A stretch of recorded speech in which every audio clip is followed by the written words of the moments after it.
வரும் தென்னாடுடைய சிவனே போற்றி, எந்நாட்டவர்க்கும் இறைவா போற்றி, ஏகம்பத்துரையந்தாய் போற்றி, பாகம் பின்னுருவானாய் போற்றி, அண்ணாமலையும் அண்ணா போற்றி, கண்ணார் முதற்கடலே போற்றி, காவாய் கனகத்திரளே போற்றி, கைலை மலையானே போற்றி போற்றி. திருச்சிற்றம்பலம். பரசமய கோளரியை பாலராவாயனை பூம்பழனம் சூழ்ந்த சிறபொருத்து திருஞான சம்பந்தப் பெருமானை தேயமெல்லாம் குறவையிடத் தமிழ் வேதம் விரித்தருளும் கவுனியர்தம் குலதீபத்தை விரவி எமை ஆளுடைய வென்றி மழை இளங்கலிற்றை விரும்பி வாழ்வாம். தூக்கு சீர் திருத்தொண்டத் தொகை விரிவாக்கினால் சொல வல்லபிரான் எங்கள் பாக்கிய பயனா பதி குன்றைவாழ் சேக்கிழானடி சென்னி சேர்த்துவாம். திருச்சிற்றம்பலம். எல்லாம் வல்ல கச்சி ஏகம்பப் பெருமானுடைய திருவடிகளை மனமொழிமைகளால் வணங்கிக் கொள்கின்றேன். நம்முடைய திருமுறைகளிலே 12ஆம் திருமுறையாக இருக்கக்கூடிய சேக்கிழார் சுவாமிகள் அருளி செய்த திருத்தொண்டர் புராணமாகிய பெரிய புராணத்தை வாரந்தோறும் சிந்திப்பதற்கு வாய்ப்பளித்த நம்முடைய சிவஞான அருள்நெறி அறக்கட்டளை நிறுவனர் ஐயா அவர்களுக்கு என்னுடைய பணிவான வணக்கங்களை தெரிவித்துக் கொண்டு, அடியனுடைய உரையை கேட்க இங்கே வந்திருக்கக்கூடிய அடியார் பெருமக்கள் உங்கள் அனைவருக்கும் என்னுடைய வணக்கங்களை தெரிவித்துக் கொள்கிறேன். நாம் சென்ற வகுப்பிலே 2 வாரம் வகுப்பு இல்லை, அதுக்கு முன்னாடி வகுப்பிலே தொடர்ந்து பார்த்து வரும்பொழுது திருமலையினுடைய அந்த சிறப்புக்களை எல்லாம் நிறைவு செய்தோம். அந்த திருமலை என்பது கைலாயம். அங்கே ஊமன்ய முனிவர் என்ன சொல்கிறார், அந்த ஜோதியை வணங்கின செய்தி எல்லாம் நம்ம பார்த்து அதில் நிறைவு பாடலே நாம் நிறுத்தினோம். அதுதான் அந்த குறிப்பில், போன முறை கொடுத்த குறிப்பில் 3வது பக்கத்திலே இருக்கக்கூடிய அந்த பாட்டு தான் 50வது பாட்டு. உலகம் உய்யவும் சைவம் நின்று ஓங்கவும் அலகில் சீர் நம்பி ஆரூரர் பாடிய நிலவு தொண்டர்தம் கூட்டம் நிறைந்து உரை குலவு தன்புணல் நாட்டணி கூறுவாம். அதாவது ஒரு நூலை பாடக்கூடிய அந்த புலவர்கள் வரும் பொருள் உரைத்தல் என்று ஒரு உத்தி சொல்லுவாங்க. நன்னூலிலே உத்திகளில் சொல்லும் பொழுது 32 உத்திகள், நுதலி புகுதல், ஓத்து முறை வைப்பு, தொகுத்து சுட்டல், வகுத்து காட்டல், அவங்க அப்படியே சொல்லுவாங்க. அந்த 32ல் வரும்பொருள் உரைத்தல் என்பது ஒரு வகை உத்தி. அதுபோல இந்த நாட்டினுடைய அணியை கூற வருகிறார். அதை சொல்லும் பொழுது ஏன் சொல்கிறேன் அப்படின்றதுக்காக ஒரு காரணத்தை சொல்கிறார். என்னன்னு சொன்னால், சைவம் நின்று ஓங்க நம்முடைய சுந்தரர் பெருமான் தான் திருத்தொண்ட தொகை பாடினார். அந்த செய்தி நமக்கு தெரியும். அந்த திருத்தொண்ட தொகையில் இருக்கக்கூடிய அடியார்கள் யார் என்று சொன்னால், அவர்கள்லாம் தேவாசிரியர் மண்டபத்தில் இருக்கக்கூடிய அடியார்கள். அவங்க இருக்கக்கூடிய நாடு அது சோழ நாடு அல்லவா. அதனால் சோழ நாட்டினுடைய அந்த பெருமைகளை திருநாட்டு சிறப்பிலே சொல்கிறோம். ஏன்னு சொன்னால், ஒரு காப்பியத்தில் இதெல்லாம் மிக முக்கியமாக சொல்லுவாங்க. இப்போ கம்பராமாயணம்னு எடுத்துக்கிட்டிங்கன்னா நாட்டு சிறப்பு இருக்கும்.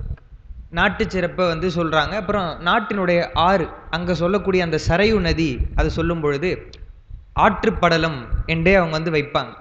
அதுக்கப்புறம் உண்டாட்டு படலம் என்று அந்த ஆற்றிலே போகிற அந்த படைகள் அந்த காட்சியில் வரும். சரியாக நினைவில்லை. என்னன்னு சொன்னால், அந்த உண்டாட்டு படலத்தில் கல்குடித்து அவங்க மயங்கி இருப்பாங்க. அப்படி மயங்கி இருக்கக்கூடியது அதற்கு ஒரு படலம், ஆறுனுடைய சிறப்புக்கே ஒரு படலம் என்றெல்லாம் இப்படி ஒரு காப்பியம்னா இப்படிலாம் அமையணும்னு ஒரு முறை இருக்கிறது. நம்முடைய சேக்கிழார் பெருமான் அதெல்லாம் அவருக்கு தெரியும். அவர் நினைத்திருந்தாருன்னு சொன்னால் அவர் யார் கேட்க போகிறாங்க.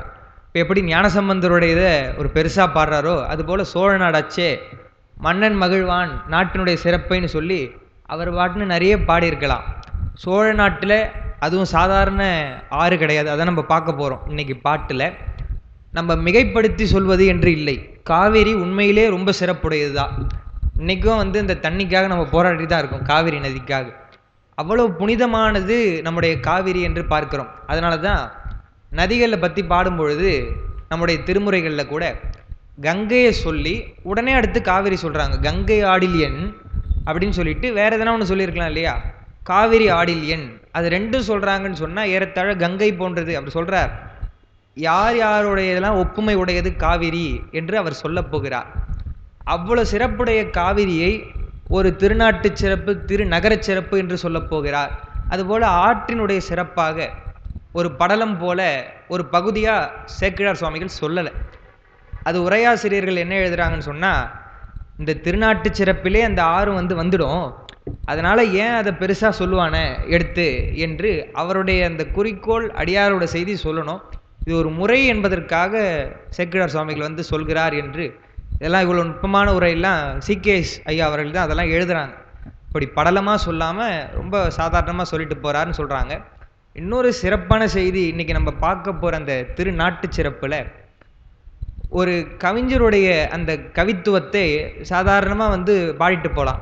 இப்போ ஒரு ஆறு இருக்குன்னு வச்சுக்கோங்களேன், அந்த ஆறு வருவது எப்படி இருக்கிறது, அது சிவபெருமானுடைய கங்கை நீர் போல இருக்கிறது, அது இப்படி இருக்குது அப்படி இருக்குன்னு சொல்லிட்டு ஏதோ அந்த எதுகை மூனையோட ரொம்ப கவிநயமாக சொல்லிட்டு போயிடலாம். ஆனால் சேக்கிழார் சுவாமிகள் அந்த காவிரிக்கு சொல்லக்கூடிய அந்த சிறப்புக்களை எல்லாம் வேற எந்த ஆற்றுக்கும் சொல்ல முடியாத மாதிரி காவிரிக்கே ஒரு தனிச்சிறப்பு போல சொல்கிறார். அது ஒரு மிக முக்கியமான சிறப்பு என்று உரையாசிரியர்கள்லாம் எழுதுகிறார்கள். அந்த வகையிலே நாம் திருநாட்டு சிறப்பு என்பதை இன்று சிந்திக்க இருக்கிறோம். அதில் முதல் பாடல் சென்ற வகுப்பு கொடுத்த அந்த குறிப்பில் 4வது பக்கத்திலே இருக்கிறது.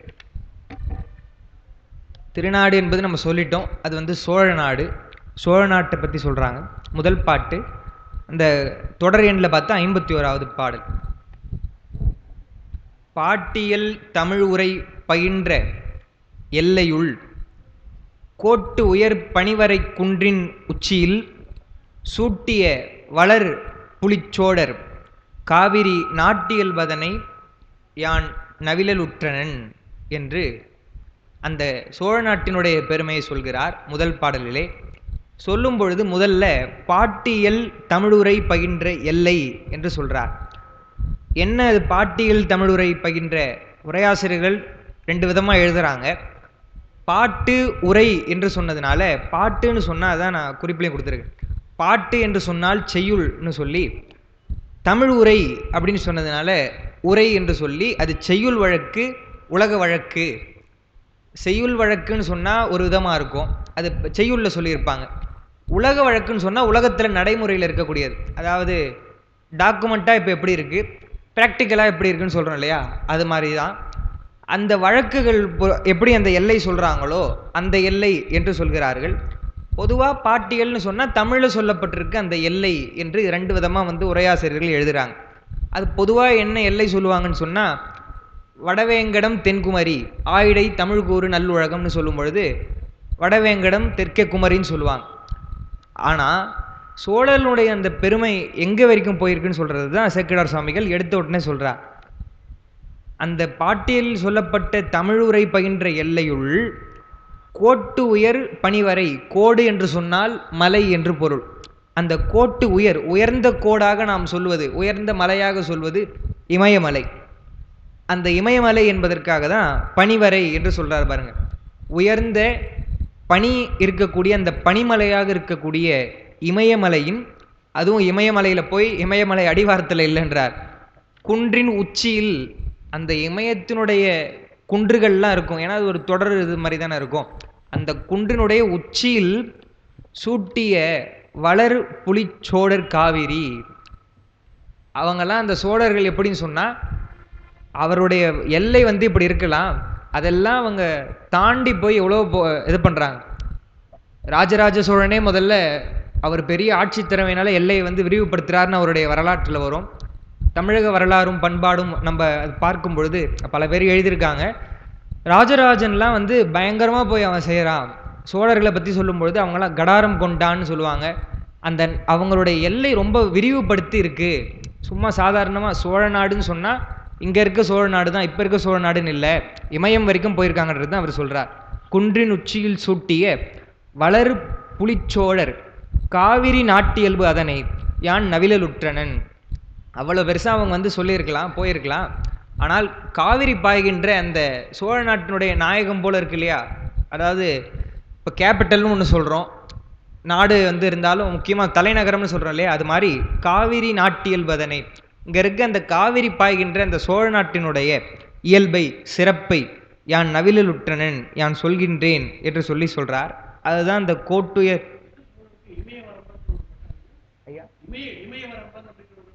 ஆமா, ராஜராஜனுக்கு தான், அது ராஜேந்திர சோழனுக்கு தான். ஆமா ஆமா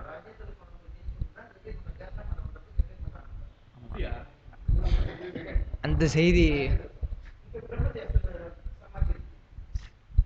அது சிக்கலான செய்தி. ஏன்னு சொன்னால் ராஜராஜனுடைய இது இன்னும் ஆய்வுக்குரியதாகவே போயிட்டுருக்கு. அதே மாதிரி எனக்கு ஒரு சொன்ன உடனே எங்கள் வரலாற்று ஆசிரியர் தான் ஞாபகம் வருது. இப்போ எங்களுக்கு வரலாறு எடுத்தவர் வந்து இப்போ தமிழ் இலக்கியம் நாங்கள் ஃபஸ்ட்டு செமஸ்டரில் தமிழக வரலாறும் படித்தோம். பேராசிரியர் ராம்ராஜ்னு சொல்லிட்டு அவர் வந்து அரங்கராமலிங்க ஐயாவுடைய மாணவர். அவங்க தான் வந்து எங்களுக்கு வகுப்பாசிரியராக 3 ஆண்டுக்கும். அவர் சொல்லுவார், வரலாறு எடுத்துகிட்டே இருந்துட்டு நானே கூட அவர்கிட்ட தனிப்பட்ட முறையில் சொல்லுவேன், ஐயா இதை வந்து சொல்லுங்கள், இப்படிலாம் வரலாறு இருக்குன்னு சொல்லிட்டு உங்களுடைய கருத்தாக ஏதாவது சொல்லுங்கள், இதுதான் சரி, இது இப்படி இருக்கலாம்னு சொல்லுங்க. அவர் ஒத்துக்கவே மாட்டார். என்ன சொல்லுவார்னு சொன்னால், இப்படி வரலாறு இருக்குது, இப்படியும் இருந்திருக்கு, இவங்க இப்படி சொல்கிறாங்க, வரலாறை கேட்டுக்கணும், நம்பக்கூடாது அப்படின்வார் அவர். ஏன்னா வரலாறு வந்து மாறிக்கிட்டே இருக்கும். ஐயா இப்படி சொன்னால் எப்படி, நீங்கள் சொல்லணும்னு சொல்லிட்டு அவருக்கும் எனக்கும் வந்து ஒரு வாதமாகவே போயிட்டுருக்கோம் கடைசி வரைக்கும். அது பிரச்சனை இல்லை, அவரை வந்து பெருசாக இது பண்ண மாட்டார். அவர் எப்பயுமே அவருடைய கருத்து ஒரு தனி பார்வையாக இருக்கும். எந்த பாட்டாக இருந்தாலும் சரி அடிக்கடி சொல்லுவார். நம்ம தம்பி அமர்நாத் வேறு இருக்கார், அவர் வேறு எதனா ஒன்று சொல்லுன்னு சொல்லுவார், நான் சொல்கிறது இல்லை அப்படின்வார். அது மாதிரி வரலாறுன்னு சொன்னால் அது மாறிக்கொண்டே இருக்கும்.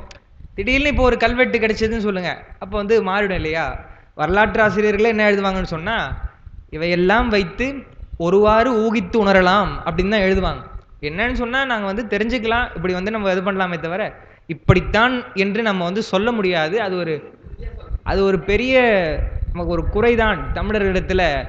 ஏன்னா ஒரு 200 ஆண்டு ஆட்சி செய்த அந்த முக்கியமான அந்த ஆங்கிலேயருக்கு என்ன பண்ணுறாங்க, எல்லாம் அவங்களுக்கு வந்து ரெக்கார்டு தான், செய்தியெல்லாம் சரியாக வந்து கொடுத்துட்டு போயிருக்காங்க. அதனால் வந்து அவங்களுடைய மொழியையும் அவங்களுடைய நாகரிகத்தையும் பெருசாக வந்து இது பண்ணுறாங்க. நாம் பல வருஷமாக வந்து ரொம்ப அதை விட ஒரு தொன்மையானதெல்லாம் இருக்கும்.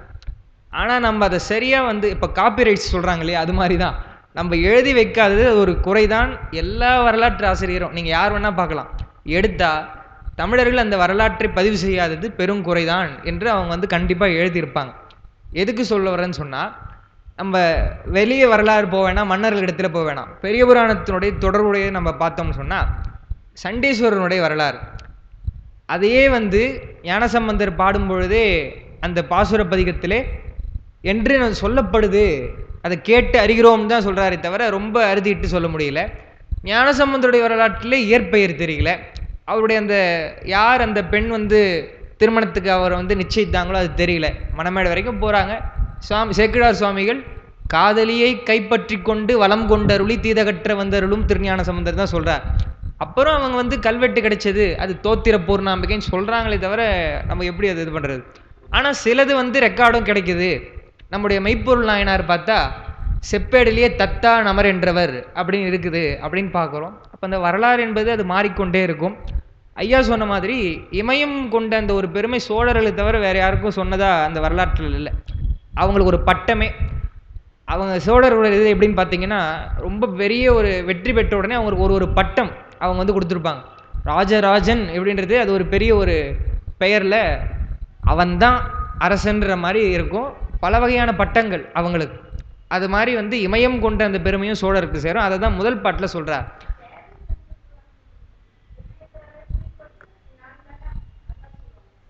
புலிக்கொடிய சோழர்களுக்கு தானே. ஆமாம் ஆமாம்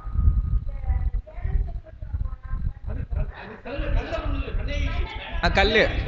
ஆமாம் ஆமாம்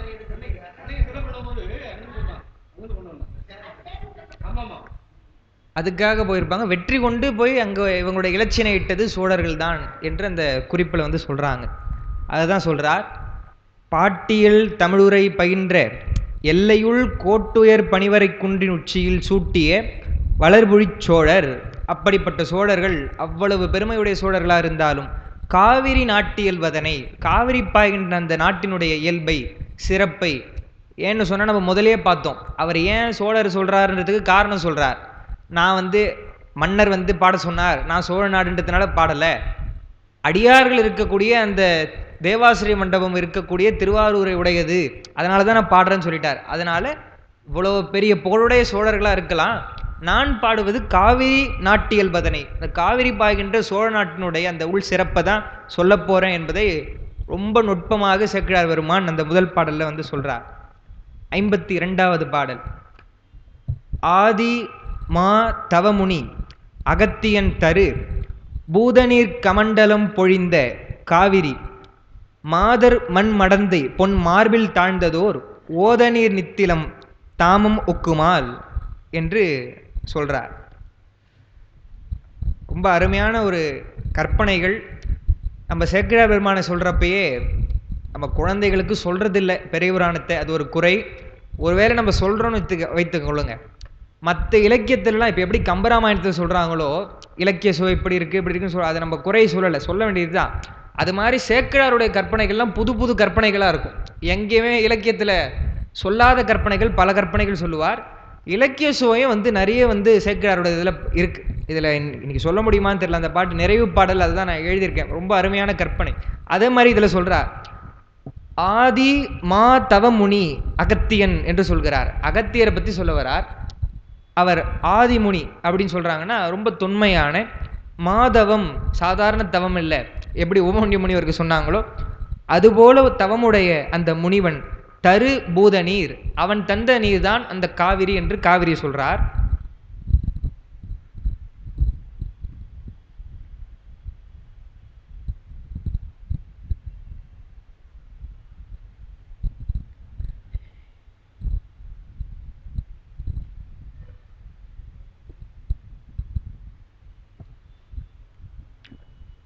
பூதநீர் என்று சொல்வதற்கு உரையாசிரியர்கள் என்ன எழுதுறாங்கன்னு சொன்னா, பூதம்னு சொன்னா பஞ்சபூதம் சொல்றோம் இல்லையா, பஞ்சபூதங்களிலே ஒன்றாகிய நீர், அந்த நீர் கமண்டலம் பொழிந்த காவிரி, அந்த காவிரியானது வந்த செய்தி வந்து நமக்கு தெரியும்.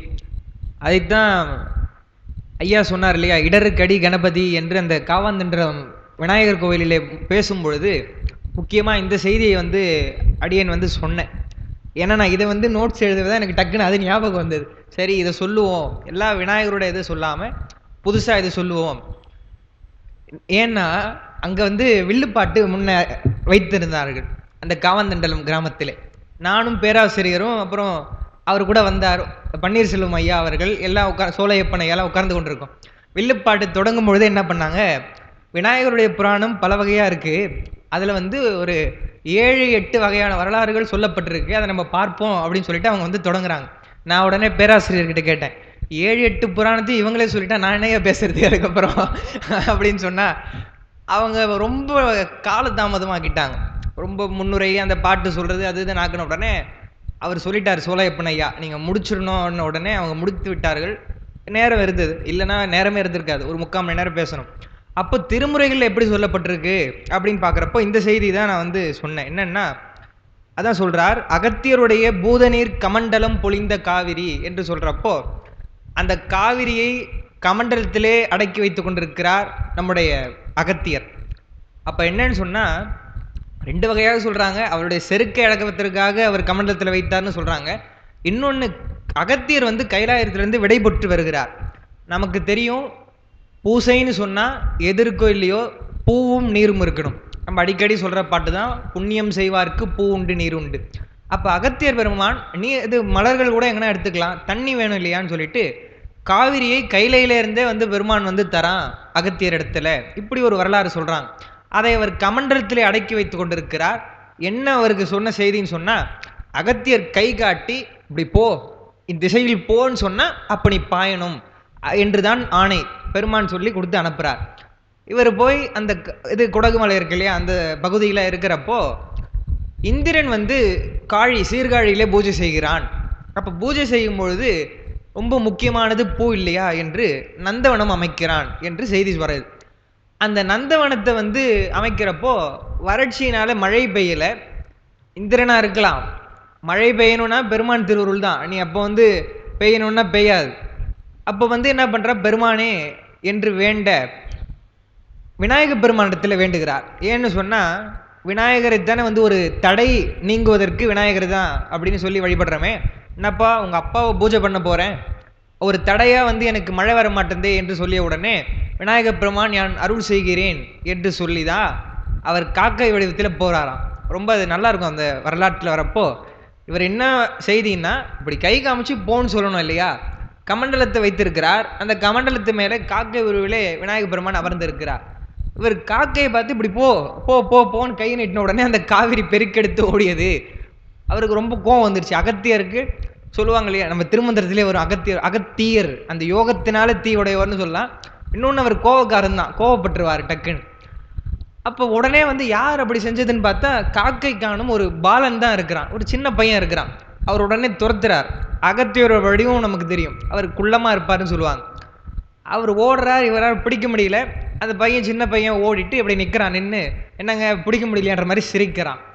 சிரித்த உடனே அவர் வந்து பிடிச்சிட்டு அப்படியே பிடிக்கிறார். பிடிச்சி யார் நீ விளையாடுறிய அப்படின்னு சொன்ன உடனே தான் விநாயகப் பெருமான் காட்சி தருகிறார். அப்போ தான் வந்து அகத்தியர், அடடா விநாயகப் பெருமானை போய் நம்ம துரத்தணுமே, திட்டி அடிக்கிறதுக்கு தானே வந்து துரத்தணும்னு சொல்லி தலையில குட்டி கொண்டு தோப்பு கரணம் போடுகிறார் என்று அந்த செய்தி சொல்லுவாங்க. அது பல செய்தி சொல்லுவாங்க தலையில குட்டி கொண்டதுக்கு. அதுல ஒரு வரலாறு இது. அப்ப அந்த காவிரி பாய்ந்து என்னாச்சுன்னு சொன்னா, சீர்காழியிலே வந்து அந்த நந்தவனத்திற்கு தண்ணீர் வந்தது. ஏன் அது அப்படி சொல்றாங்கன்னு சொன்னா, அது உற்பத்தியாவது குடகுமலை அந்த சைடில் வந்து இருக்கலாம். இவர் கூட அது சொல்றார்.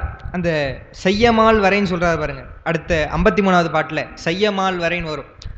செய்யமால் வரை மலை தொடர்பாக இருக்கலாம். எதுவுமே ஒரு பொருளை பயன்படுத்தினா தானே வந்து பயன்.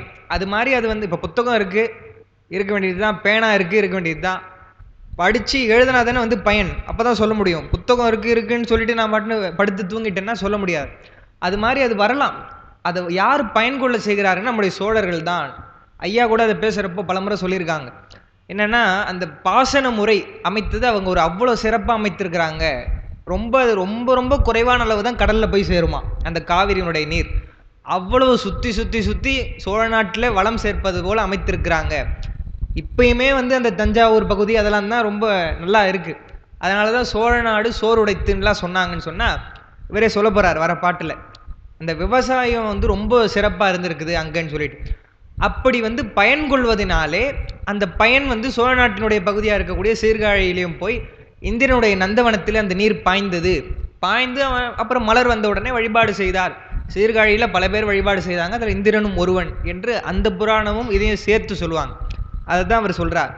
ஏன் சொல்கிறாங்கன்னு சொன்னால், உலகியல் பயனாக இருக்கக்கூடிய இந்த காவிரி நீரானது உணவு தரலாம், விவசாயத்திற்கு உதவலாம். முக்கியமாக அது வந்ததுக்கான காரணமாக சிவபூஜைக்காக வந்து வருதுன்னு சொல்கிறார்.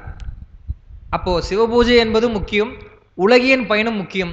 ரெண்டுத்தையும் தரக்கூடியதாக இருக்கக்கூடியது காவிரி என்று அந்த ஒரு சொல்கிற செய்தியிலேயே எவ்வளோ சிறப்பு இருக்கிறது. முதல்ல எடுத்தோன்னே இதை சொல்கிறாருன்னு சொன்னால், உலகியலுக்கும் வந்து எப்படி பயன்படுதோ அதை வைத்து கொண்டு என்ன பண்ணணும், சிவபூஜையும் செய்யணும் என்பது போல சேக்கிழார் சுவாமிகள் இதில் சொல்கிறார். வருதுயா? ஆமாம் ஆமாம் ஆமாம், அதுதான் ஐயா சொல்றது தான் நினைவு வந்தது. சரி, எல்லா பாட்டையும் நம்ம இப்பயே சொல்லிடுவோம் அப்படின்னு சொல்லிட்டு காவிரியே சிவபூஜை செய்யுதுன்னு சொல்றார். இதெல்லாம் வந்து ஒரு புதிய இதெல்லாம் எப்படியும் சொல்ல முடியாது. ஐயா சொன்னது அதுதான். அந்த மலர்களை கொணர்ந்து கொண்டு, ஏன்னு சொன்னா பூஜைக்கு தேவை 2 தான். நீர் காவிரியில இருக்கு. அது பூ கூட சொல்றார் சேக்கிழார் சொல்லும் பொழுது, மலையினுடைய பூ எடுத்துட்டு வருதான். ஏன்னா அது ரொம்ப சிறப்பா சொல்லுவாங்க. மலையில இருக்கக்கூடிய இலக்கியத்துல சொல்லும் பொழுது சுனை நீர் எங்க வேணா இருக்கும், மலை சுனை நீர்னா ரொம்ப ரொம்ப சிறப்பானது. அதுவும் பரம்பு மலையினுடைய சுனை நீர் வந்து ரொம்ப சிறப்பா சொல்லுவாங்க. அது மாதிரி பூன்னு சொன்னா மலையில இருக்கக்கூடிய பூ. ஒரு சங்க இலக்கிய பாட்டு வரும், நின்ற தோழர் நீடுதோரினியர்னு அந்த பாட்டில் வரப்போ, மலையிலே உயர்ந்த ஒரு சந்தன மரம் இருக்கு, அங்க இருக்கக்கூடிய ஒரு தேனடையில் இருக்கக்கூடிய தேன் போல என்னுடைய தலைவனிடத்திலே நான் கொண்ட காதல் ரொம்ப புனிதமானது அப்படின்னு சொல்லி அவ பேசுவா. அப்போ மலையில இருக்கக்கூடியதுன்னா ரொம்ப என்ன சொல்றது, ஹைஜீனிக்கா இருக்கும் இல்லையா, சுத்தமானதா இருக்கும்ல. அது மாதிரி வந்து சொல்றது காவிரியே சிவபூஜை செய்ததுன்னு சொல்ல போறார். அதுதான் சொல்றார். அந்த குறிப்புல எல்லாத்தையும் அடக்கி இந்த அகத்தியருடைய செய்தியை வந்து சொல்றார். அப்படி ஆதி மாதவ முனியாக இருக்கக்கூடிய அகத்தியர் தரு பூதநீர் கமண்டலம் பொழிந்த காவிரி. கமண்டலம் என்றால் நமக்கு தெரியும், ஒரு வளைவு போல இருக்கும், அதில் வந்து முனிவர்கள் வைத்து கொண்டு இருக்கக்கூடியது. பொழிந்த காவிரி மாதர் மண் மடந்தை பொன்மார்பில் தாழ்ந்ததோர் ஓதநீர் நித்திலம் தாமம் ஒக்குமால். என்ன சொல்றார், மாதர்னு சொன்னா பெண்கள்னு பொருள். மாதர்னா முதல்ல அழகுன்னு பொருள். அதனால தான் அழகா இருக்கக்கூடிய பெண்களை மாதர் என்று வந்து சொன்னாங்க. மாதர்னா அழகு. மாதர் மண்மடந்தை அப்படின்னா அந்த சோழ நாட்டினுடைய நிலமகள் இருக்கார் இல்லையா, பூமியே நம்ம பெண்ணாதான் சொல்லக்கூடிய வழக்கம். பூமாதேவி நிலமகள் என்றெல்லாம் வந்து சொல்றோம் இல்லையா, அந்த நிலமகள் வந்து மண் மடந்தை பொன் மார்பில், அவருடைய மார்புகம் எப்படி இருக்குன்னு சொன்னா பொன் மார்பமாக இருக்குதான்.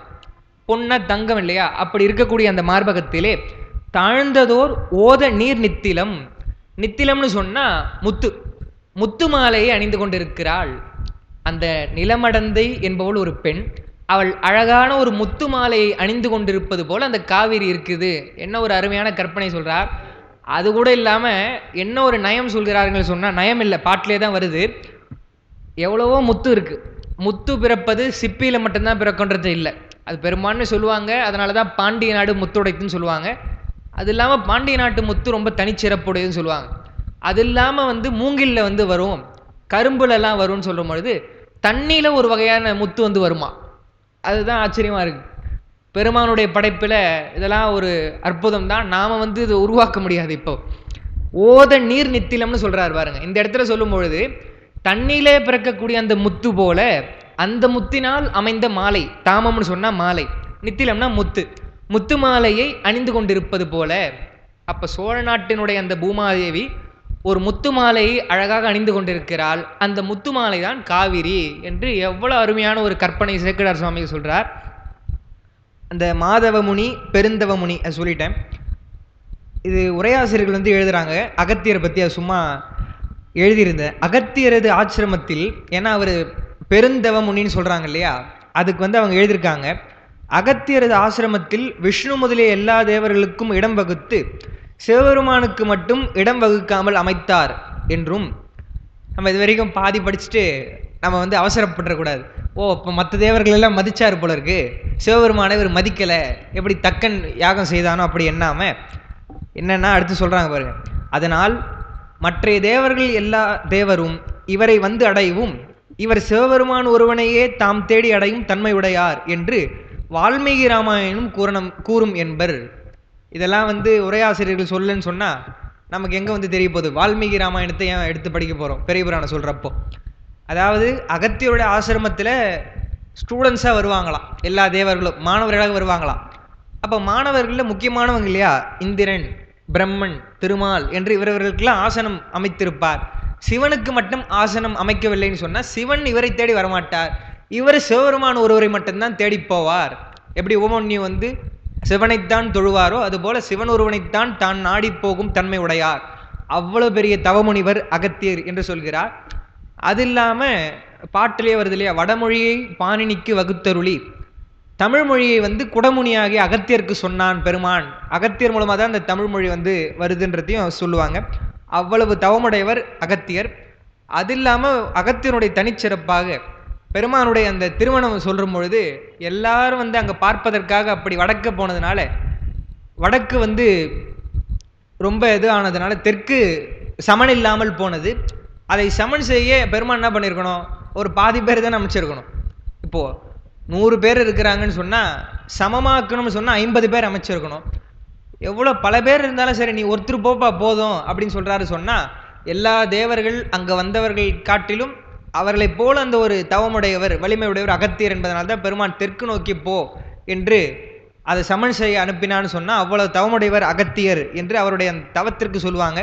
அது இல்லாமல் நிறைய செய்தி சொல்லுவாங்க. விந்திய மலையினுடைய அந்த ஆணவத்தை அடக்கினார் என்றெல்லாம் வந்து இவருடைய இது சொல்லுவாங்க. அகத்தியர் வந்து தமிழ் சொன்னார்னு சொல்லும் பொழுது முதல் இலக்கண நூல் வந்து அகத்தியம் தான். அந்த அகத்தியத்தை செய்தவர் நம்ம அகத்தியர் தான் என்று சொல்கிறாங்க. அதுவும் அதுதான், இந்த வரலாற்று பிரச்சனை போல தான் அகத்தியம்னு சொல்லி இப்போ கிடைக்குது. சில பாட்டு தான் வந்து கிடைக்குது, சில நூற்பா கிடைக்குது. அதுவும் என்ன சொல்கிறாங்கன்னா அகத்தியம் இல்லைன்னு சொல்கிறாங்க. ஏன்னா தொல்காப்பியத்தினுடைய அந்த ஸ்டாண்டர்டுக்கே வர முடியல அப்படின்னு சொல்கிறாங்க.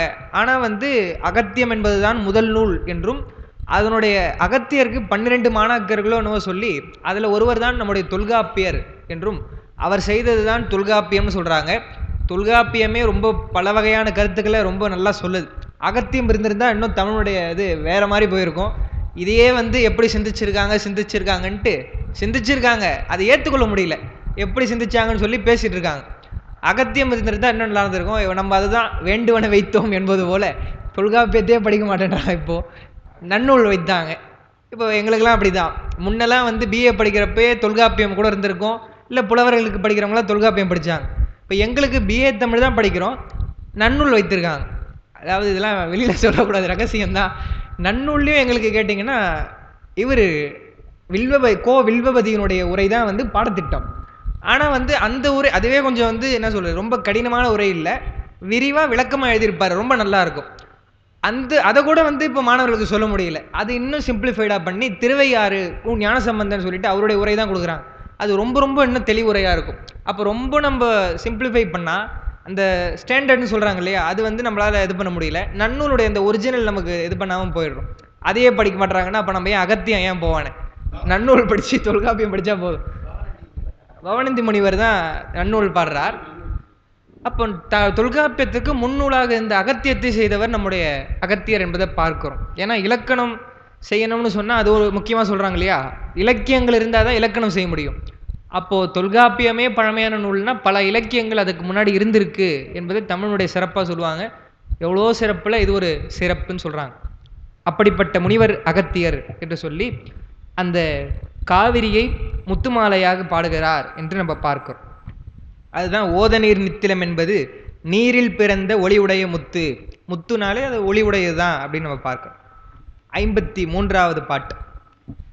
செய்யமால் வரை பயில் தலைமை சான்றது, செய்ய பூமகளுக்கு நற்செவிலி போன்றது, வையகம் பல்லுயிர் வளர்த்து நாள்தோறும் உய்யவே சுரந்தளித்து ஊட்டு நீரது. ரொம்ப அருமையான பாடல்லாம் இருக்குது. ஏன்னா ஒரு பாட்டும் அருமையான பாட்டு சொல்ல வேண்டியதாக இருக்குது. அந்த மாதிரி பாடியிருக்கார் சேக்கிழா பெருமான். காவிரி பற்றி சொல்லிட்டார். அப்போ அது எங்கே வந்து தொடங்குது என்பதை சொல்லணும் இல்லையா. செய்யமால் வரை என்பது இன்னைக்கு ஐயா கொடுத்துருக்காங்க இல்லையா, அந்த இதில் தான் நான் எழுதியிருக்கேன் குறிப்பு. பரதகண்டத்தில் மேற்கு தொடர்ச்சி மலைகளிலே காவிரி உற்பத்தி தானமாய் விளங்கும் மலைத்தொடர், அதுதான் வந்து அந்த செய்யமால் வரை. அப்படியே மலை தொடர்ச்சி சொல்லுவாங்க இல்லையா, அதில் மேற்கு தொடர்ச்சி மலைகளில் இருக்கக்கூடியது தான் செய்யமால் வரை. அதனுடைய தலைமை சான்றது, அங்கே பிறக்கக்கூடியது சொல்லிட்டு, செய்ய பூமகளுக்கு நற்செவிலி போன்றது. பூமகள்னு சொன்னால் இப்போ நம்ம சொன்னோம் இல்லையா, பூமியை வந்து பூமி தாய்னு சொல்கிறாங்க, நிலமகள்னு சொல்கிறாங்க. அந்த நிலமகளுக்கு ஒரு தாய் இருந்தால் எப்படி இருக்கும், நற்றாய் செவிலித்தாய்னு ரெண்டு சொல்லுவாங்க இலக்கியத்தில். நற்றாய் என்பவள் அந்த குழந்தையை அல்லது அந்த தலைவியை ஈன்றெடுத்தவள் தான் நற்றாய்னு சொல்லுவாங்க. செவிலித்தாய்னு சொன்னால் வளர்ப்பு தாய், அவள் தான் வந்து வளர்ப்பா, தோழியோடு இருந்து தலைவியோடு இருந்து வந்து வளர்ப்பான்னு பார்க்குறோம். அப்படி வளர்ப்பு தாயாக இருக்கக்கூடிய செவிலித்தாயாக யாருக்குன்னு சொன்னால் நிலமகளுக்கு. ஆமாம், அப்படிங்களா? அதாவது ஐயா நிறைய வரலாற்று செய்தி சொல்கிறாங்க, நம்ம குறிப்பெடுத்துக்கணும் போல இருக்கு. எனக்கு இதெல்லாம் வந்து தெரியவே தெரியாது. முன்னே சொன்ன இல்லையா, கேட்டுக்குங்க, நம்பக்கூடாது, தெரிஞ்சு வச்சுக்கணும், அதையே நான் வந்து சொல்லிடுறேன். அப்போ அந்த செவிலினா வளர்ப்பு தாய்னு பார்க்கிறோம். நிலமகளுக்கு வளர்ப்பு தாய் போல இருக்கக்கூடியவள் யார் என்று சொன்னால் காவிரின்னு சொல்கிறார். அப்போ எவ்வளோ அந்த வளம் தரக்கூடியதாக இருந்திருக்குன்னு பாருங்க. செவிலி போன்றது.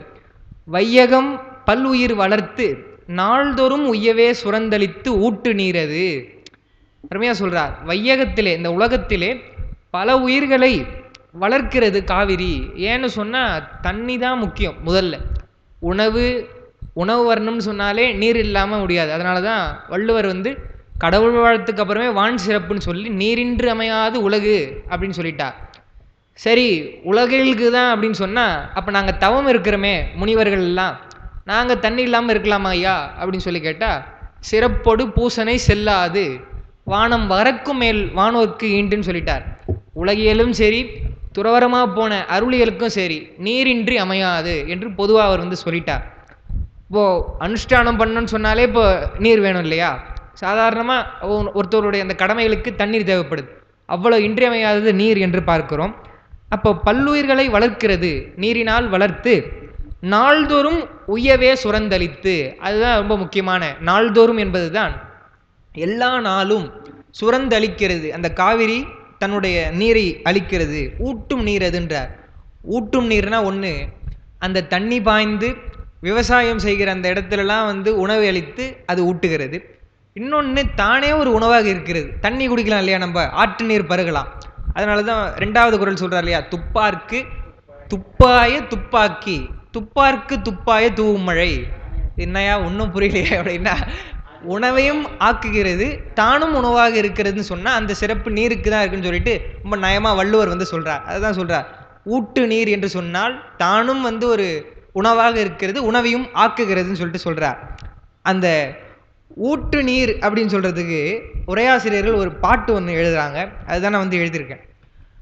இன்னைக்கு கொடுத்துருக்க 6-11 போட்டுனா சச்சோ.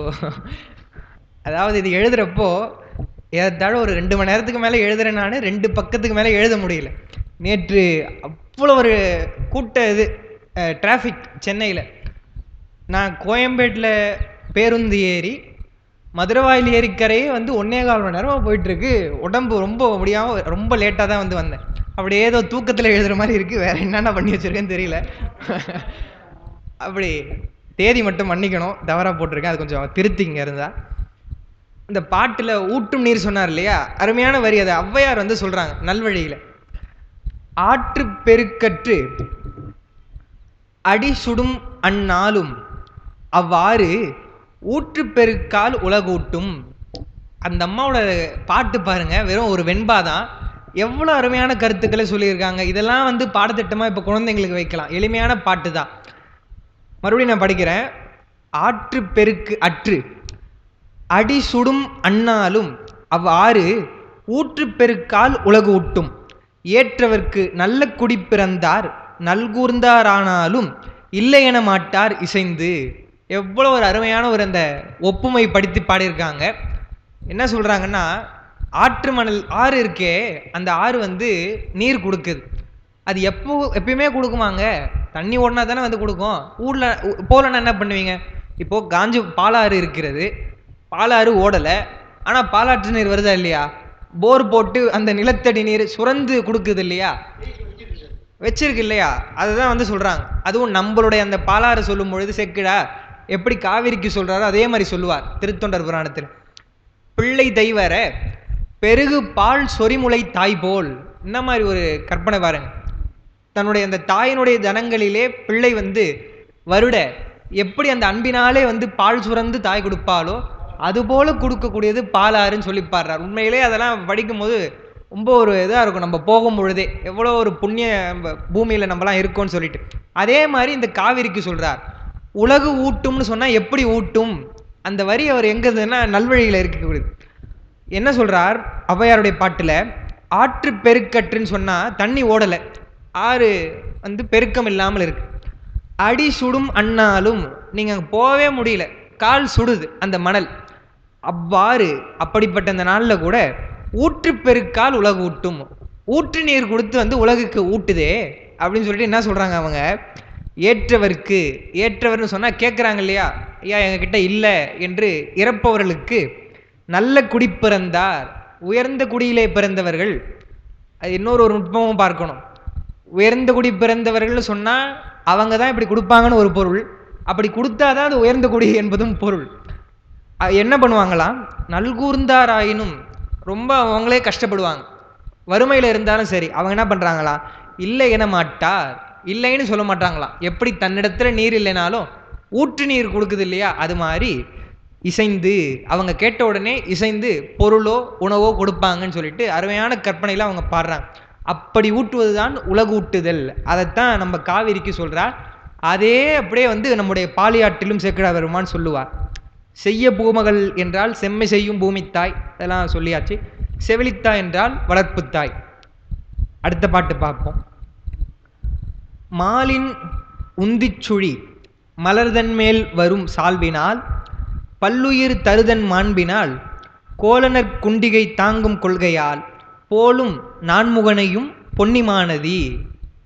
இதிலிருந்து ஒரு 2-3 பாடல்கள் சிலேடை என்று ஒரு அணி சொல்லுவாங்க தமிழில்.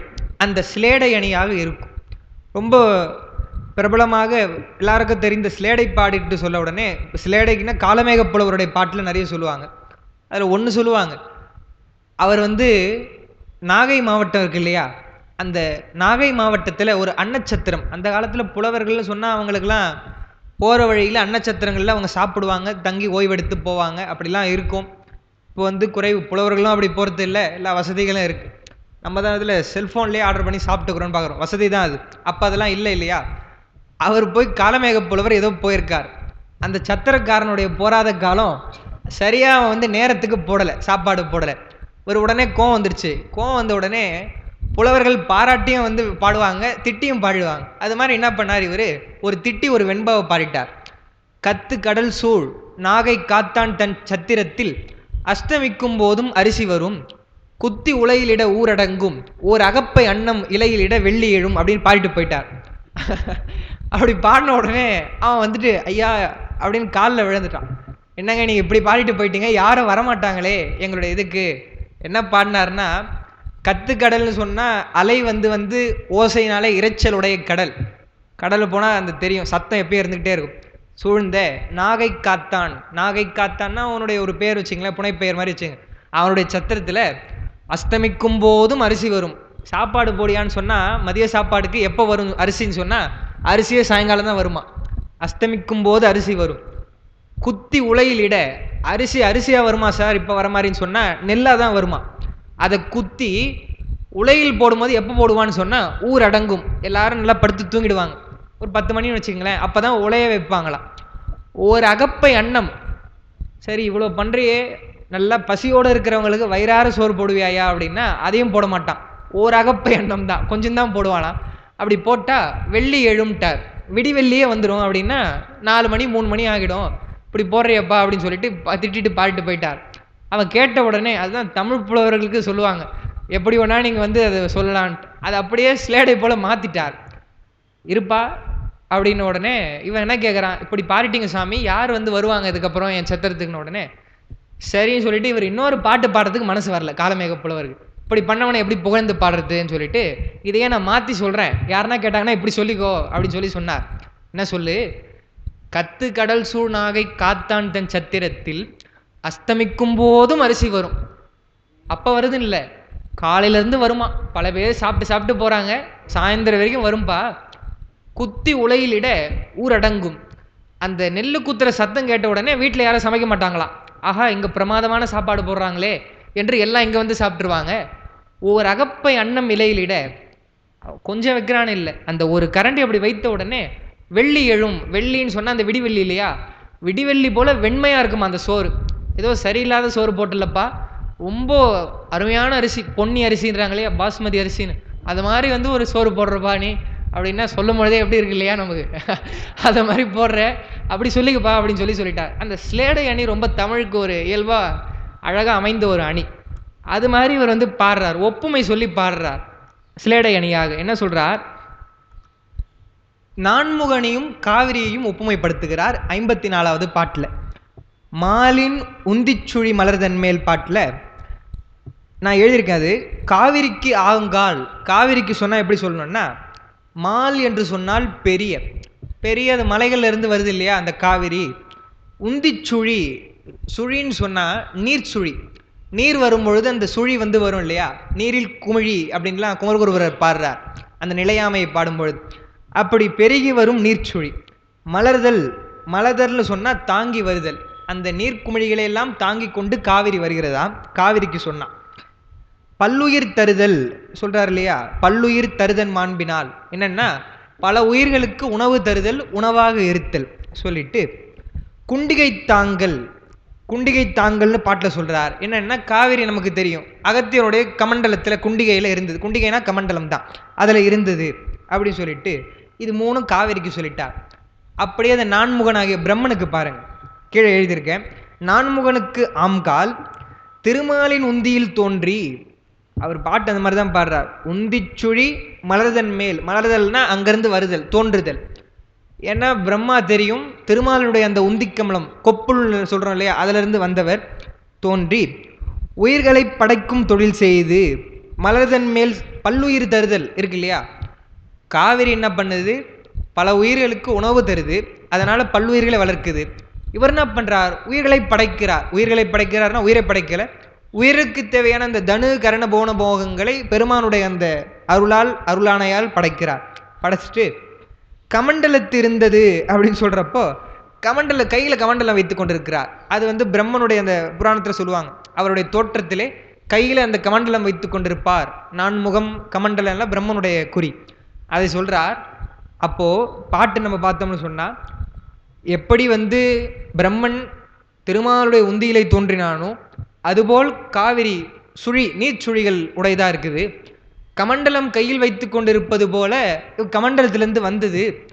அடுத்து இது உயிர்களை வந்து காக்குது. எப்படின்னு சொன்னா பல்லுயிர் தருது.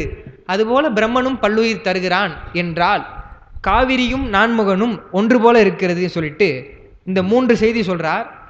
மாலின் உந்திச்சுழி மலர்தல், அப்புறம் வந்து பல்லுயிர் தருதல், அப்புறம் நற்குண்டிகை தாங்கல், இவை இந்த கொள்கையால் இப்படிலாம் இருக்கிறதுனால போலும் நான்முகனையும், பாட்டு அப்படி இருக்கு, நான்முகனையும் போலும் பொன்னிமா நதி. பொன்னி நதின்னு சொன்னா காவிரி நதி என்று நமக்கு தெரியும். அதனாலதான் இந்த பொன்னியின் செல்வன் படம் வந்தது இல்லையா, அதில் கூட பொன்னி நதி அப்படின்னு தான் அந்த பாட்டு ஒன்று வரும். அப்படிலாம் சொல்லி இவை இரண்டும் ஒன்று போல இருக்குதுன்னு சொன்னார். அந்த ஒரு தமிழில் தான் ஒரு உம்முன்னு சொல்லுவாங்க. என்ற அந்த ஒரு இது கூட வந்து பொருள் சொல்லுவாங்க இல்லையா, உரையாசிரியர்கள் எழுதுறாங்க. இப்போது பொன்னிமா நதி நான்முகன் போலும் அல்லது நான்முகன் போன்றதுன்னு தானே சொல்லணும். பாட்டு எப்படி இருக்குன்னு பாருங்க ஒரு நிமிஷம். கொள்கையால் நான்முகனையும் போலும் முகனையும்னு சொல்றாரு இல்லையா, அது ஏன் சொல்லணும் நான்முகனையும்னு சொன்னா? வேற எதனா ஒன்று சொன்னா பரவாயில்ல. இப்போ திருமாலை போல இருக்குது, ருத்ரனை போல இருக்குது, நான்முகனையும் போல இருக்குது அப்படின்னு சொல்லலாம். முதல்ல எடுத்தவொடனே சொல்றார். சொல்லும் பொழுதே நான்முகனையும் போன்றது அப்படின்னு சொன்னா இன்னும் அப்போ யாரோ மாதிரி இப்போ இருக்க போகுது. அதை நான் சொல்ல வரேன் என்னதுதான் செய்தி. அதை என்ன இலக்கணத்தில் சொல்லுவாங்கன்னு சொன்னா, எதிரது தழுவிய எச்ச உண்மை என்று சொல்லுவாங்க. அந்த என்பதை நான்முகனையும்னு சொல்றார் இல்லையா, அந்த வந்து எதிரது தழுவிய எச்ச உண்மை. என்னன்னா, அடுத்த பாடல்களிலே என்ன வரப்போகிறதோ அதை முன்ன பாடலிலேயே வெறும் அந்த என்ற ஒரு அந்த சொல்லினாலே வந்து தெரிவிக்கக்கூடியது. எச்சம் என்று சொன்னால் முற்று பெறாது. அப்போ அது மாதிரி முற்று பெறல, ஏதோ என்ன இருக்கிறது அப்படின்னு சொல்லிட்டு சொல்றதா சொல்லுவாங்க. இதுவும் இலக்கண குறிப்பாக அது சொல்லுவாங்க. அந்த உத்தியபடி பார்த்தா வரும்பொருள் உரைத்தல் அப்படின்ற அந்த இதில் வந்து வரும். அப்படி அமைந்திருக்கிறது இந்த அருமையான பாடல். அடுத்து 55வது பாட்டு. நான்முகனை சொல்லிட்டார் இல்லையா, அடுத்து சொல்றார் பாருங்க. திங்கள் சூடிய முடி சிகரத்து உச்சியில் பொங்கு வெண்தலை நுரை பொருது போதலால் எங்கள் நாயகன் முடிமிசை நின்றே இழி கங்கையாம் பொன்னியாம் கண்ணினித்தமே என்று சொல்கிறார். என்ன சொல்றார்?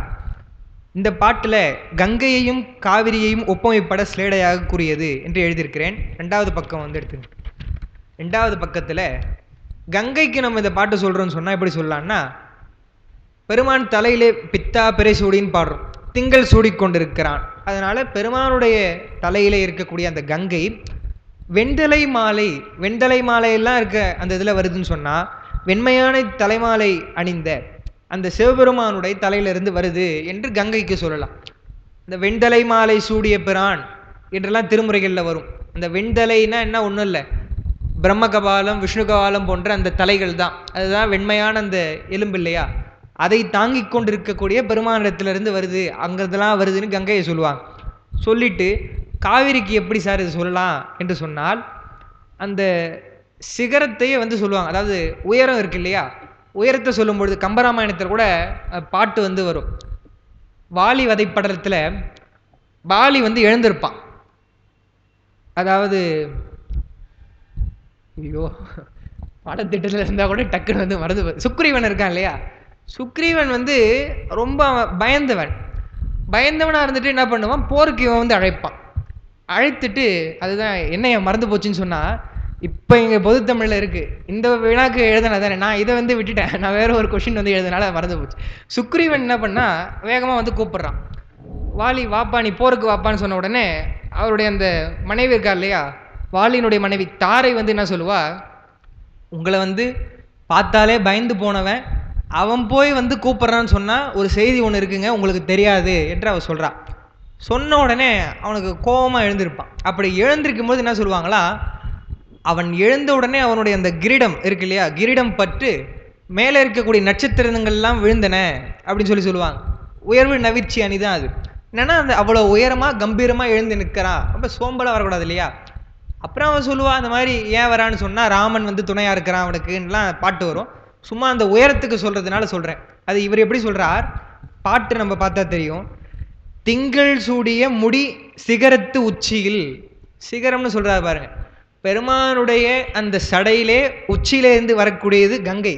கங்கையை சொன்னா இது நம்முடைய இதுக்கு சொன்னா காவிரிக்கு சொன்னா திங்கள் சூடிய முடி, அந்த மலை இருக்கு இல்லையா, செய்யமால் வரை, குடகு நாட்டில் இருக்கக்கூடிய அந்த மலை, அந்த மலையுடைய உச்சியிலே சந்திரனே இருக்கக்கூடியது போல இருக்குது, அவ்வளோ உயரமான மலை, அங்கிருந்து வருகிறது காவிரின்னு சொல்லிட்டு பொங்கு வெண்தலை நுரை பொருது போதலால். ஏன் வந்து கங்கையில் வந்து வெண்ணுரை வருகிறதுன்னு சொன்னால் அந்த வெண்டலை மாலையோடு வருவது வெண்ணுரை போல இருக்கிறது.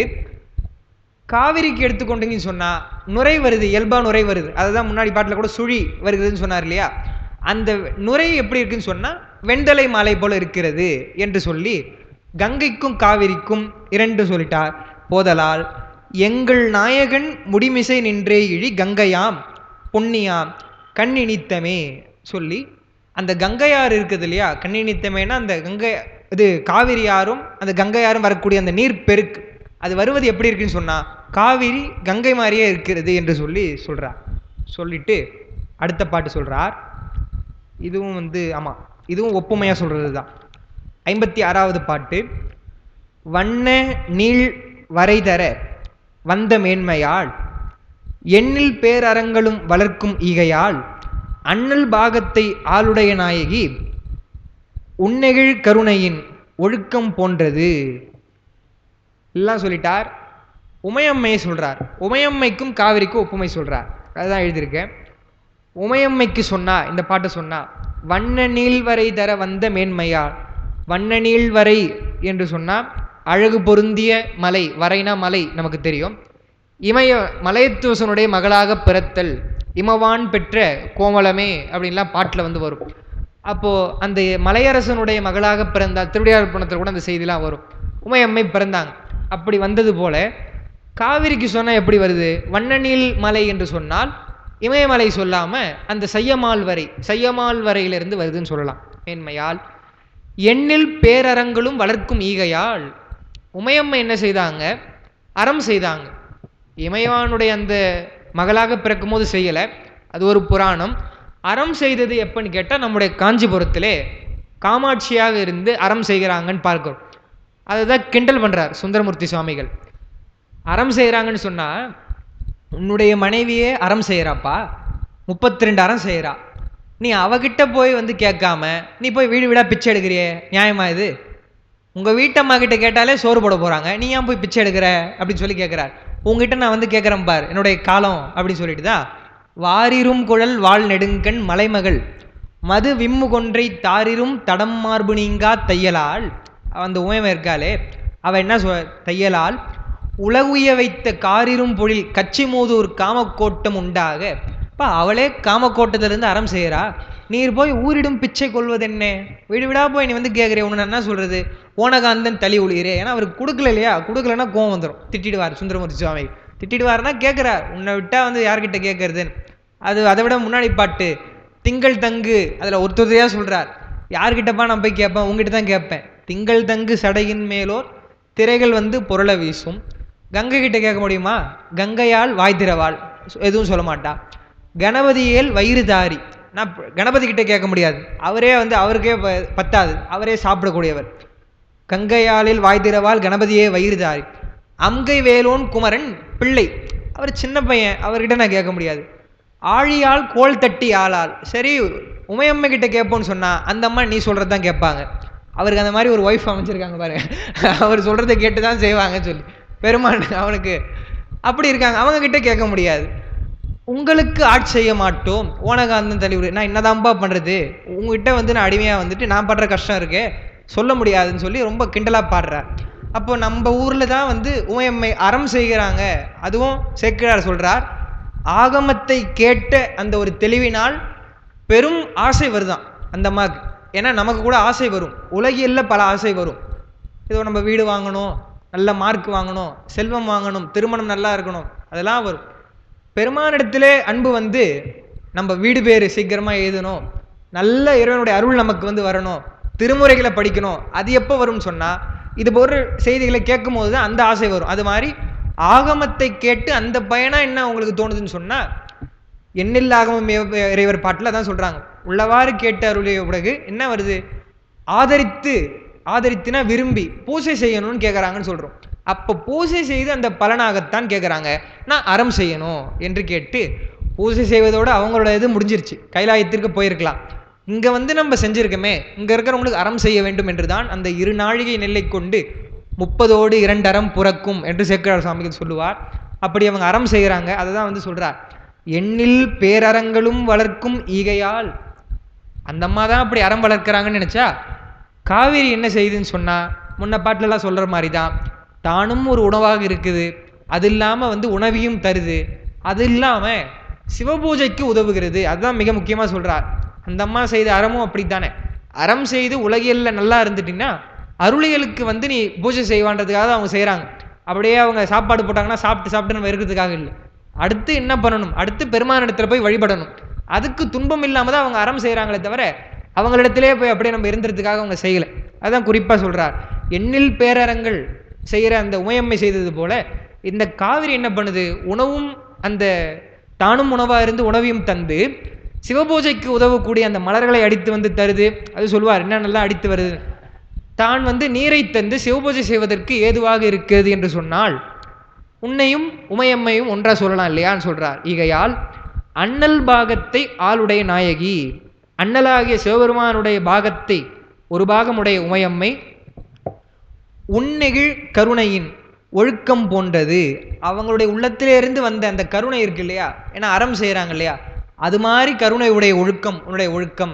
ஒழுக்கம்னா அந்த செய்யக்கூடிய அந்த ஒழுகல் ஆறுன்னு சொல்லுவாங்க செயல். அவங்க செய்த அந்த 32 அறம் போல உன்னுடைய அந்த தன்மை இருக்கிறது என்று காவிரியும் உமையம்மையும் சொல்றார். உமையம்மைக்கு அது நம்ம சொல்லிட்டோம், விளக்கிட்டோம், சொல்ல வேண்டியதில்லை. எண்ணில் பேரறங்கள் என்பது காஞ்சிபுரத்தில் செய்த அந்த 32 அறம் வளர்த்தது என்பதை நம்ம வந்து பார்க்கணும். அடுத்த பாட்டு, வம்புலா மலர் நீரால் வழிபட்டு செம்பொன் வார்க்கரை எண்ணில் சிவாலயத்து. இதுதான் இப்போ ஐயா சொன்னாங்க இல்லையா அந்த பாட்டு. எம்பிரானை இறைஞ்சலின் பொன்னி உம்பர் நாயகர்க்கு அன்பரும் ஒக்குமால். அருமையா சொல்றார். யார் சிவபூஜை செய்வாங்கன்னு சொன்னா இதுல கூட ஒரு ஒப்புமையா சொல்றார். இப்போ காவிரி சிவபூஜை செய்யுதுன்றது சொல்லாம அதை சொல்லி சிவபூஜை செய்வதனாலே சிவனடியார் போன்வது காவிரி. எப்படி நான்முகனை சொன்னாரோ, எப்படி வந்து உமையம்மையை சொன்னாரோ, அதுபோல காவிரி சிவபூஜை செய்யுது, அடியார்களும் சிவபூஜை செய்கிறாங்க, அதனால அடியார்களும் காவிரியும் ஒன்னா இருக்குன்னு சொல்லிட்டு சொல்றார் பாருங்க. வம்புலா மலர் அப்படின்னு சொன்னா மனம் வீசுகின்ற மலராம். அதுக்கு என்ன எழுதுறாங்க தெரியுங்களா, மனம் வீசக்கூடிய மலர்னு சொன்னா நீங்க 3 நாள் முன்னாடி 2 நாள் முன்னாடி ஃப்ரிட்ஜில் வச்ச பூ வந்து வாசனை வராது, வரும், ரொம்ப குறைவாக தான் வரும் வாசனையுடைய பூவா இருந்தாலும். அதுவே புதிய மலராக இருந்தால் நல்ல ஒரு மனம் வரும். அப்போ காவிரிக்கே தெரியுதான், ஏன்னா பெருமானுக்கு அன்றளந்த மலர்களை தான் போடணும்னு சொல்லி நல்ல வாசனையுடைய மலர்களை எடுத்துக்கொண்டு வருதான். வம்புலா மலர் நீரால் வழிபட்டு, அங்க வந்து மலர் நீரால் இல்லை, மலரால் வழிபட்டு நீரால் வழிபட்டு செம்பொன் வார்கரை எண்ணில் சிவாலயத்து.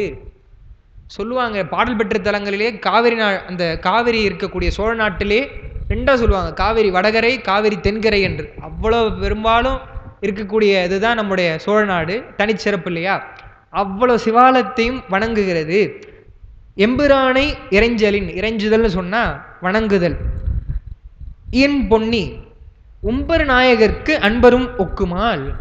அப்படி வழிபடுவதனாலே நம்முடைய அடியார்களையும் போன்றது. அப்ப என்ன அர்த்தம்னா அங்க இருக்கக்கூடிய அடியார்களும் வழிபடுகிறார்கள். அந்த காவிரி நீரை எடுத்து காவிரியுடைய மலர்களை வைத்து அவங்க வழிபடுறாங்க, அதே மாதிரி அந்த நதியும் வழிபடுகிறதுன்னு சொல்றார்.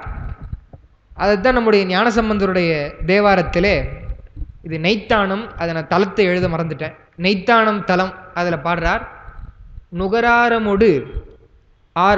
ஆரமொடு ஏலம் மணி செம்பொன் நுரை உந்தி பகராவரு புனல் காவிரி பரவி பணிந்தேத்தும் நிகரான் மணலிடு தன்கரை நிகழ்வாய நெய்த்தான நகரானடி ஏத்த நம்மை நடலை அடையாவே. அதாவது மையாடிய கண்டன் அந்த பாட்டில் வரக்கூடிய பாட்டு சொல்றார் பாருங்க. நுகர் ஆரமொடு ஏலம் மணி செம்பொன் இவையெல்லாம் வரும்பொழுது கூட நுரையும் வருதான். ஒரு ஆறுன்னு சொன்னா எப்பயும் நுரை தான் வரும். நுரை சாதாரணமா வரும். எப்பனா ஒரு முறை பொன் முத்துலாம் வந்தா பரவாயில்ல. எடுத்த உடனே சொல்றார், ஆரம் வருது, ஏலம் வருது, மணி வருது, செம்பொன் வருது, கூட கொஞ்சம் நுரையும் வரும் அப்படின்றது போல ஞானசம்பந்த பெருமான் பாடியிருக்கிறார்.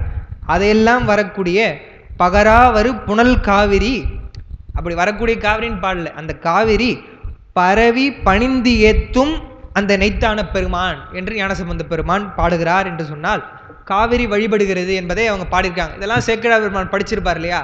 அதனால தான் அப்படியே அதை வந்து இந்த காவிரியுடைய சிறப்புக்கு சொல்றார். ஏன்னு சொன்னா இந்த சிறப்பு வேற நம்ம எந்த நதிக்கு சொல்ல முடியாது, எந்த ஆறுக்கும் சொல்ல முடியாது. இப்படி வந்து வழிபட்டதுன்னு சொல்லிட்டு அவ்வளவு சிவாலயங்களும் வந்து சுத்தி இருக்காது என்று பார்க்கிறோம். அப்போ எப்படி பெருமான் வந்து ஒரு தனக்கோமை இல்லாதான் ஒரு தனி நிலையில தனித்தலைவனா சொல்றோமோ அது மாதிரி காவிரினா இதுதான் அப்படின்னு சொல்லிட்டு ரொம்ப சிறப்பான ஓமைகளை வந்து சொல்றார். அதுதான் இந்த பாட்டில் சொல்றார், அன்பர்கள் வழிபடுவது போல் நம்முடைய காவிரியும் வழிபடுகிறது என்று. அடுத்து 58வது பாட்டு. வாச நீர்க்குடை மங்கையர் கொங்கையில் பூசு குங்குமமும் புனை சாந்தமும் வீசு தென்திரை மீதிழித்தோடு நீர் தேசுழைத்தெனினும் தெளிவு இல்லதே.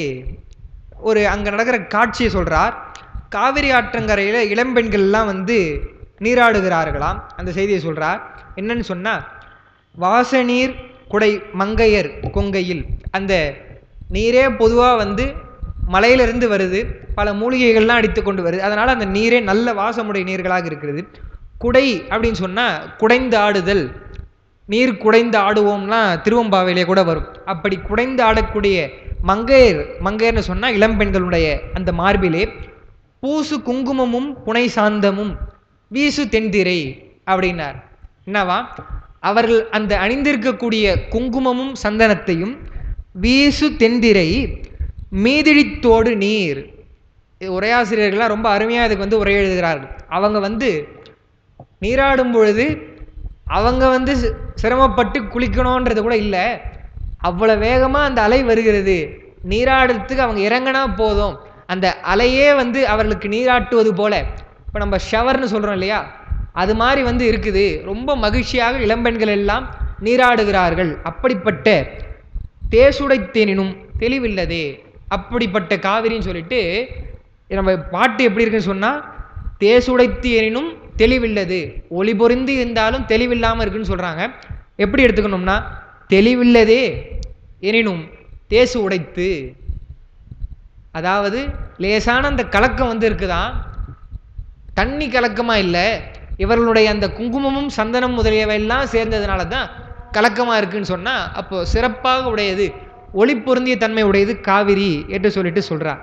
திரை என்று சொன்னால் நீரினுடைய அந்த அலை தான், தென் திரைன்னு வருது இல்லையா. மீதிழித்து ஓடுதல்னு சொன்னால் அவர்கள் மேலே மோதிக்கொண்டு வேகமாக பாய்தல் என்று சொல்லி சொல்கிறாங்க. அடுத்து 59வது பாட்டு. மா விரைத்து எழுந்து ஆர்ப்ப வரைதரு பூவிரித்த புதுமது பொங்கிட வாவீர் பொலி நாடு வளந்தர காவிரி புனல் கால் பறந்து ஓங்குமால். இந்த பாட்டு பார்த்தா சாதாரண பாட்டாக இருக்குது. 12ஆம் வகுப்பில் எங்களுக்கு கூட இதெல்லாம் வந்து ஆனால் என்னுடைய பொருளை புரிஞ்சுக்கிறதுக்குள்ளே எனக்கு மண்டையை குழம்பிடுச்சு. ஏன்னு சொன்னால், வாவின்னு சொல்கிறார், அப்புறம் வந்து வயல் சொல்கிறார். நாங்கள் எங்கே வந்து மதகு எங்கே பார்த்தோம், வயலை எங்கே பார்த்தோம், விவசாயம் செய்கிறது எங்கே பார்த்தோம்? சாப்பாட்டு அரிசி பெற்றோர்கள் வாங்கிட்டு வந்தாங்கன்னா அந்த மூட்டையில் தான் பார்க்குறோம். அப்படி இருக்குன்னு சொன்னால் எங்களுக்கு இதெல்லாம் வந்து கஷ்டமாக இருக்கு இல்லையா சொல்கிறது. அப்போ யோசிச்சு இப்போது மதகு இருக்கும் போல இருக்குது. ஒரே ஆசிரியர் சொல்லும் பொழுது தான், ஓ இதிலிருந்து தான் வந்து இப்படி வயலுக்கு போகும் போல இருக்குது, வாய்க்கால் வழியாக போகும் இருக்குது. அதுவும் அந்த காவிரி வந்து ரொம்ப பெருக்கெடுத்து வருது இல்லையா, டைரெக்டாக அந்த வயலுக்கு போகாமல் ஒரு அதை தேக்குவதற்கு ஒரு மதகு இருக்குமா, அங்கேருந்து அவங்க தேவையான அளவுக்கு எடுத்துப்பாங்கன்னு சொல்கிறதெல்லாம் அப்படியே நுட்பமாக அதில் சொல்கிறார். அதுதான் பார்ப்போம் பாட்டு. மான்னு சொன்னால் வண்டு, மா விரைத்துன்னு வருது, மா இறைத்து, இறைத்துனா சத்தம் போடக்கூடிய. அப்போ என்ன அர்த்தம்? வண்டு சத்தம் போடுதுன்னு சொன்னால் தேனுடைய அந்த மலர்களை எல்லாம் அடித்து கொண்டு வருது. ஒரு தண்ணி சுவையாக இருக்குன்னு சொன்னால் அப்போ அந்த தேன் பொருந்திய மலர்கள் எல்லாம் அடித்து வருதுன்னா அந்த தேன் சுவை, இனிப்பு சுவை இருக்கு இல்லையா காவிரியில். இதெல்லாம் வந்து படிக்கிறப்பே காவிரி மறுபடியும் போய் காவிரி போகணும் போல இருக்குது. நல்ல வேலையாக ஒரு முறை வந்து காவிரியில் நீராடி இருக்கிற அந்த ஒரு அனுபவம். நாங்கள் போகிறப்போ வேகமாக இருந்தது அந்த நீர் வந்து. ஓ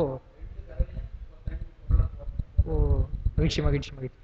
அந்த காவிரியை பற்றி சொல்லும் பொழுது அவ்வளோ அந்த தேன் பொருந்திய பூக்கள்லாம் அடித்து கொண்டு வருதான். மாவிரை தெழுந்த ஆர்ப்ப வரை தரு, வரை தருன்னு சொன்னால் அந்த மலைப்பூ, மலையிலிருந்து வரக்கூடிய பூ விரித்த புதுமது பொங்கிட.